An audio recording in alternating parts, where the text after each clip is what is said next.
আসসালামু আলাইকুম, কেমন আছেন সবাই? আশা করছি সবাই ভালো আছেন। আমরা ভালো নেই। আমাদের বাসায় একটা বড় দুর্ঘটনা ঘটে গেছে। প্রেসার কুকার রান্নার সময় ভাত রান্না চলছিল। ওই সময় প্রেসার কুকার ব্লাস্ট হয়ে এই যে দেখুন প্রেসার কুকারের ঢাকনাটা পুরা বাঁকা হয়ে প্রেসার কুকার থেকে ছুটে গিয়ে ছাদে লেগেছে।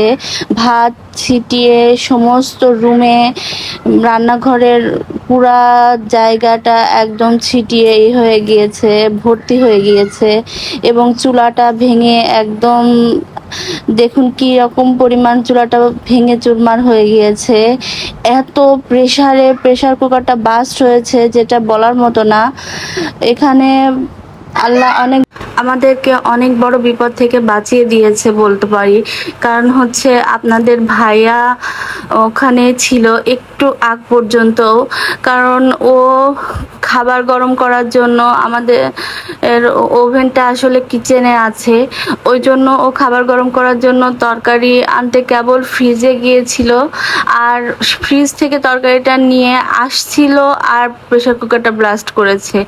হয়তোবা 30 সেকেন্ড হলেই আপনাদের ভাইয়া রান্নাঘরে থাকতো, তখন ওর গায়ে তো গরম ভাত সব ছিটে পড়তোই, সাথে যদি আল্লাহ না করুক ওই প্রেসার কুকারের ঢাকনাটা যদি অত জোরে ছিটে এসে গায়ে লাগতো তাহলে কি বড় একটা দুর্ঘটনা ঘটতে পারতো, যেটা বলার মতো না। আসলে এই দুর্ঘটনাটা তো শুধু শুধু হয়নি, এটা আমাদেরই দোষ। আমরা অনেকখানি ভুল করেছি। আগেরবার ভাত রান্নার পরে আমরা প্রেসার কুকারটা খুব ভালোভাবে ক্লিন করিনি। বিশেষ করে প্রেসার কুকারের সিটি যেটা দিয়ে ওঠে ওই নবটা আমরা খুব সুন্দরভাবে ক্লিন করিনি, যার কারণে পরের বার রান্নার সময় এটা জ্যাম হয়ে গিয়েছে এবং এই দুর্ঘটনাটা ঘটেছে। আসলে এত খারাপ লাগছিল, বিষয়টা আমাদের জন্য একটা বড় শিক্ষা হয়ে রইল। জীবনে একটা অনেক বড় ক্ষতি হতে পারতো আমাদের, কিন্তু যাই হোক আল্লাহ আমাদের বাঁচিয়ে দিয়েছে। অনেক অল্প ক্ষতির উপর দিয়ে আমাদেরকে আল্লাহ রক্ষা করেছেন, এই আর কি। এখন আমরা এই যে চলে এসেছি দোকানে চুলা কেনার জন্য, যেহেতু আমাদের চুলাটা ভেঙে গিয়েছে। আমার দুইটা বার্নারের চুলা, তো একটা ভেঙে গিয়েছে, একটা ভালো আছে, কিন্তু ভালো বলতে সেটাও জ্বলছে না। আমার মনে হয় চুলার ফাংশনালিটি সামহাও ভেতর থেকে নষ্ট হয়ে গিয়েছে, যার কারণে আমরা আবার নতুন চুলা কেনার জন্য বাইরে চলে এসেছি।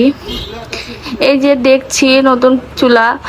এখন খুব বেশি দামি, খুব বেশি ভালোর মধ্যে চুলা কিনবো না, কারণ আমার আগের চুলাটা অনেক ভালো কোয়ালিটির ছিল।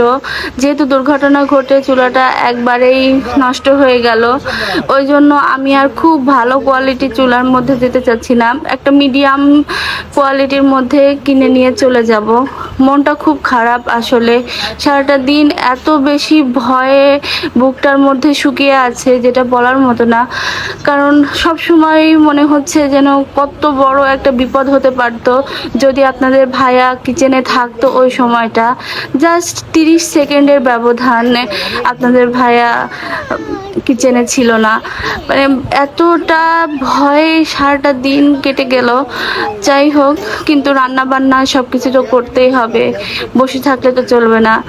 যাই হোক, এই যে চুলা কিনে নিয়ে যাচ্ছি, এখন বাসায় গিয়ে রান্না বান্না করতে হবে। সারাদিন কোনো রান্না বান্না কিছু করা হয়নি। আপনাদের ভাই অফিস থেকে এসে আমাকে নিয়ে চুলা কিনতে এসেছে, এখন চুলা কিনে নিয়ে যে বাসায় রান্না করব।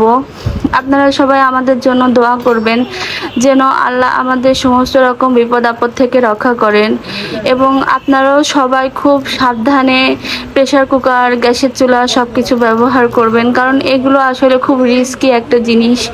এগুলো যেমন হ্যান্ডি তেমন খুব রিস্কি।